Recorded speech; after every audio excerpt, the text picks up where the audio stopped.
C'est incroyable. Ce seraient les extraterrestres qui auraient construit les pyramides d'Égypte et d'Amérique latine aussi. Génial! Hey, ça vous tenterait pas de m'en déposer une petite dans mon jardin aussi? Ah, tiens. Hop, hop, hop, hop. Thomas, on se calme tout de suite. On dit beaucoup de bêtises sur les pyramides et sur l'Égypte. Je suis égyptologue et ça fait des années que je travaille sur le sujet de la désinformation en archéologie. On va revenir là-dessus et on va expliquer tout ça.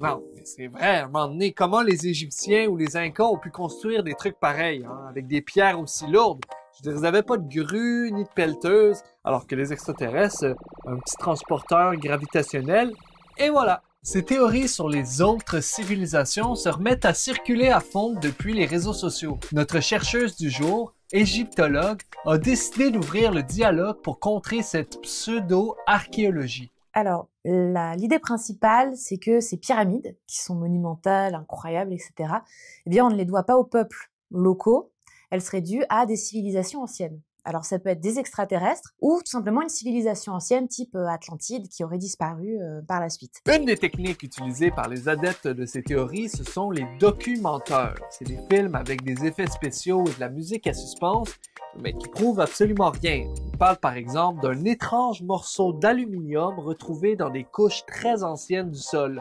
Ah ah! Un doigt de robot extraterrestre, sans doute. En réalité, aujourd'hui, on sait que c'est probablement l'élément d'une pelleteuse. Il y a une dent qui s'est décrochée, ça s'est forcément enfoncé dans une des couches qui avait été manipulée.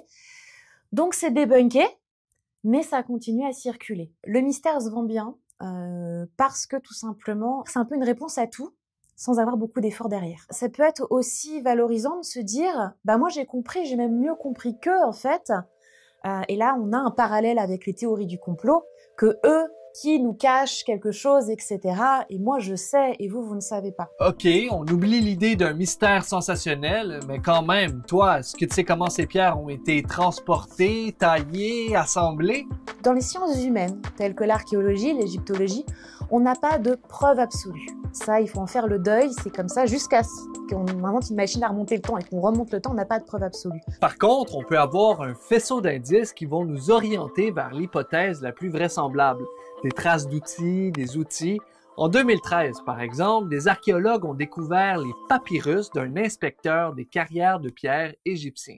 Ce monsieur, ce Merer, qui, au jour le jour, expliquait combien de pierres, du coup, étaient renvoyées au chantier de la pyramide de Khéops. Et en ce qui concerne les données archéologiques, eh bien, on a les traces de ponts artificiels qui permettaient d'avancer finalement au plus près de la pyramide en bateau. On va aussi avoir des rampes. Donc aujourd'hui, je ne peux pas dire exactement point par point comment la grande pyramide de Khéops a été construite de A à Z, mais c'est là qu'il faut faire preuve d'esprit critique. Parmi toutes les hypothèses que j'ai, quelle est celle qui a le plus d'éléments qui me permettent de dire celle-là est plus valable qu'une autre? Ok, donc c'est pas parce qu'on sait pas tout que toutes les théories se valent.